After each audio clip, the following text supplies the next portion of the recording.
Assalamualaikum warahmatullahi wabarakatuh, sedulur batiniah. Alhamdulillah kita berjumpa kembali di channel batiniah ini.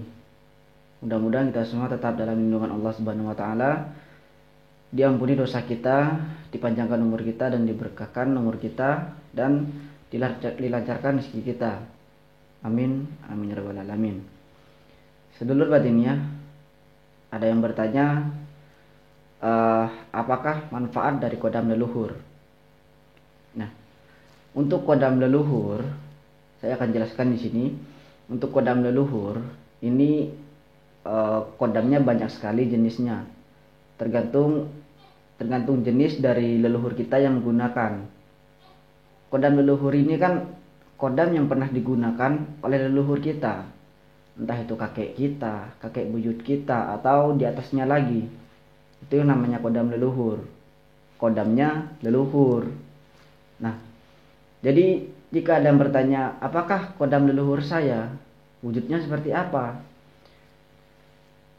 Jika sedulur masih belum punya mata batin, sedulur bisa tanyakan entah kepada orang tua sedulur seperti bapak atau ibu atau kakek atau nenek, semua leluhur sedulur yang pernah memiliki kodam buyutnya.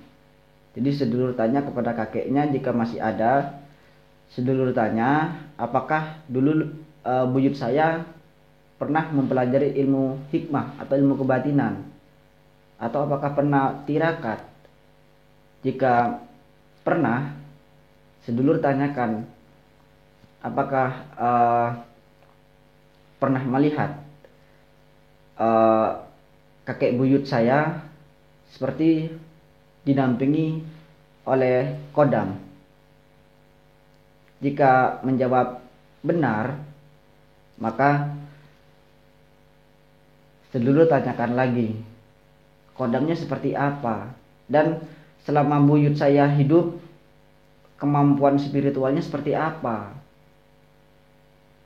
Apakah bisa mengobati? Apakah kebal senjata tajam? Apakah bisa menghilang? Apakah bisa terbang? Apakah bisa menerawang? Jadi seperti itu. Nah, dan untuk kodam leluhur ini tidak semua anak cucunya itu diturunkan. Karena untuk kodam leluhur ini jika tuannya sudah meninggal, maka akan memilih anak cucunya yang sisi gaibnya itu sama, entah di paru-paru, di jantung, di hati, itu dipilih yang sama dengan tuannya yang pertama. Jika anaknya ini tidak memiliki sisi gaib yang sama, maka akan mencari cucunya. Jika di cucunya ini sisi gaibnya masih belum ada yang sama, maka akan mencari lagi di cucunya terusnya. Jadi untuk sedulur yang memiliki leluhur yang memiliki ilmu spiritual dan sudah meninggal, maka tidak berkemungkinan sedulur juga ikut keturunan dari ilmunya, apalagi kodamnya. Karena sudah saya katakan, kodamnya ini akan mencari sisi gaibnya yang sama dan tidak bisa dipanggil. Kodamnya tidak bisa. Kenapa ya? Karena memang kodamnya ini akan memilih sendiri. Jadi seperti itu. Nah, dan untuk sedulur yang merasa diikuti oleh kodamnya leluhur, maka sedulur bisa usaha panggil. Cara panggilnya di mana? Cara panggilnya sedulur coba cek video saya yang judulnya cara memanggil kodam macan putih. Itu bisa memanggil kodam apa saja. Jadi sedulur yang merasa diikuti oleh kodam leluhur, sedulur bisa menggunakan itu untuk memastikan apa benar sedulur diikuti kodam leluhur, apakah seperti apakah jenis kodamnya, entah itu macan, entah naga, entah yang lainnya, dan untuk fungsinya apa dari kodam itu. Jadi seperti itu. Jadi untuk masalah kodam leluhur ini kita tidak bisa memungkinkan apakah benar diikuti atau tidak. Ya karena memang kodamnya akan memilih sendiri. Jika kita yang menginginkan terus kita panggil maka tidak bisa. Karena apa? Karena kita tidak tahu namanya, nama si kodam, dan kita tidak tahu mantranya. Kecuali leluhur sedulur menurunkan mantranya kepada sedulur.